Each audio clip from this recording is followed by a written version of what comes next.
नमस्कार दोस्तों, आज मैं आप सभी के समक्ष लल्ली छठ की कथा प्रस्तुत कर रही हूँ। भाद्र मास के कृष्ण पक्ष की षष्ठी को लल्ली छठ या हल छठ का त्योहार मनाया जाता है। इसे हर छठ, पिन्नी छठ, खमर छठ, राधन छठ, चंदन छठ, तीन छठी, तिन्नी छठ आदि नामों से पुकारा जाता है। इस दिन षष्ठी देवी की पूजा की जाती है। जन्माष्टमी से ठीक 2 दिन पहले मनाए जाने वाले हल छठ के त्योहार को भगवान श्री कृष्ण के बड़े भाई बलराम जी की जयंती के रूप में भी मनाया जाता है। बलराम, जिन्हें बलदेव, बलभद्र और बलदाऊ के नाम से जाना जाता है, वह वास्तव में शेषनाग के अवतार थे। बलराम को हल और मूसल से बहुत प्रेम था। यही उनके प्रमुख अस्त्र भी थे। इसलिए लल्ली छठ के दिन किसान हल, मूसल और बैल की पूजा करते हैं। एक तरह से इसे किसानों के त्योहार के रूप में भी मनाया जाता है। द्वापर युग में जब कंस को पता चला कि वासुदेव और देवकी की संतान उसकी मृत्यु का कारण बनेगी, तो उसने उन्हें कारागार में डाल दिया और उसकी 6 संतानों का वध कर दिया। देवकी को जब 7वां पुत्र होना था, तब उसकी रक्षा के लिए नारद मुनि ने उन्हें लल्ली छठ का व्रत करने की सलाह दी, जिससे उनका पुत्र कंस के कोप से सुरक्षित हो जाए। देवकी ने नारद मुनि के कहे अनुसार षष्ठी माता का व्रत किया, जिसके प्रभाव से भगवान श्री हरि ने योग माया से कहकर देवकी के गर्भ में पल रहे बच्चे को वासुदेव की बड़ी रानी रोहिणी के गर्भ में स्थानांतरित कर दिया, जिससे कंस को धोखा हो गया और उसने सोचा देवकी का 7वां पुत्र जिंदा ही नहीं है। उधर रोहिणी के गर्भ से बलराम का जन्म हुआ। उनकी पूजा करने से संतान को दीर्घायु प्राप्त होती है और साथ ही जिन्हें संतान ना हो उन्हें संतान की प्राप्ति होती है। यह देवी मूल प्रकृति के छठे अंश से प्रकट हुई हैं, जिस कारण इनका नाम षष्ठी देवी पड़ा। यह देवी अपने योग के प्रभाव से शिशुओं के पास सदा वृद्ध माता के रूप में अप्रत्यक्ष रूप से विद्यमान रहती हैं, यानी शिशुओं की रक्षा करने के साथ साथ इनका भरण पोषण भी करती हैं। यही देवी नवजात शिशुओं को स्वप्न में कभी रुलाती हैं, कभी हंसाती हैं, कभी खिलाती हैं तो कभी दुलार करती हैं।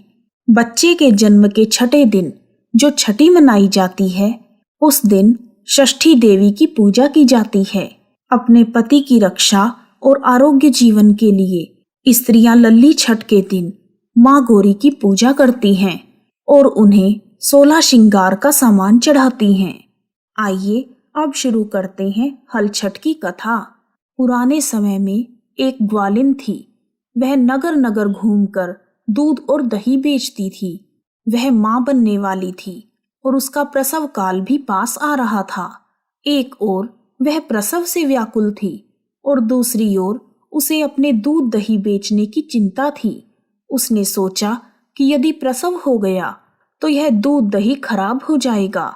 यह सोचकर वह दूध दही बेचने के लिए निकल पड़ी, किंतु कुछ दूर जाने पर ही उसे असहनीय प्रसव पीड़ा हुई।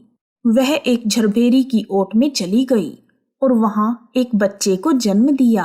वह बच्चा बड़ा ही सुंदर और स्वस्थ था। उसके बाद वह नवजात शिशु को वहीं झरभेरी में छोड़कर पास के गांव में दूध दही बेचने चली गई। संयोग से उसी दिन हल षष्ठी थी। गाय भैंस के मिश्रित दूध को केवल भैंस का दूध बताकर उसने सीधे सादे गांव वालों को वह दूध और दही बेच दिया। दूसरी ओर जिस झरबेरी के नीचे उसने अपने बच्चे को छोड़ा था, उसके पास ही एक किसान खेत में हल जोत रहा था। अचानक हल का फल नवजात शिशु को लग गया और वह बच्चा मर गया। बच्चे की ऐसी हालत देखकर किसान बहुत दुखी हुआ। फिर उसने हिम्मत और धैर्य से काम लिया। उसने झरबेरी के कांटों से बच्चे के चिरे हुए पेट में टांके लगाए और उसे वहीं छोड़कर चला गया। कुछ देर बाद ग्वालिन वापस आई। बच्चे की ऐसी दशा देखकर उसे समझते देर नहीं लगी कि यह सब उसके पाप की सजा है। आज हल षष्ठी है। हल षष्ठी के व्रत में गाय के दूध की चीजें मना होती हैं और उसने झूठ बोलकर गाय और भैंस के मिश्रित दूध को बेच दिया और गांव की स्त्रियों का धर्म भ्रष्ट कर दिया। इसीलिए उसके बच्चे की ऐसी दशा हुई है। मुझे वापस जाकर सब बातें गांव वालों को बताकर प्रायश्चित करना चाहिए। यह सब सोचकर वह दोबारा गली गली घूमकर रो रो कर अपनी गलती की माफी मांगने लगी।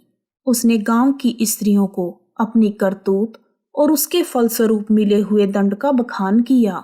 तब स्त्रियों ने उस पर रहम खाकर उसे माफ कर दिया और आशीर्वाद दिया, जिसके बाद सभी स्त्रियां उसके साथ उसके पुत्र को देखने खेत में पहुंची और हैरान रह गई कि उसका पुत्र जरबेरी में पड़ा हुआ रो रहा था। तभी उसने स्वार्थ के लिए झूठ बोलने को ब्रह्म हत्या के समान पाप समझा और कभी झूठ ना बोलने की प्रतिज्ञा की। इस प्रकार हल षष्ठी की कथा पूर्ण हुई। खेत में उगे हुए या जोतकर उगाए गए अनाज और सब्जियों को नहीं खाना चाहिए। गाय का दूध, दही और घी या उससे बनी हुई किसी भी वस्तु को खाने की मनाही है। इसलिए लल्ली छठ का व्रत करने वाली महिलाएं इस दिन तालाब में उगे पसही या तिन्नी के चावल या पचहर के चावल खाकर व्रत करती हैं। स्नान करके पूजा के लिए बैठ जाएं। हल षष्ठी की कथा सुनती हैं। फिर दिन भर व्रत करने के बाद शाम को पसही के चावल या महुए के लोट से पारना करने की मान्यता है। षष्ठी माता की पूजा करते हुए इस मंत्र का जाप करना चाहिए। ओम ह्रीम षष्ठी देव्ये स्वाहा। हल छठ या लल्ली छठ की व्रत कथा, पूजा विधि और नियम पूर्ण हुए। यदि आपको वीडियो पसंद आया है तो कमेंट बॉक्स में जय षष्ठी देवी लिखना ना भूलें। आप सभी का हार्दिक धन्यवाद। जय श्री कृष्णा। जय माता दी।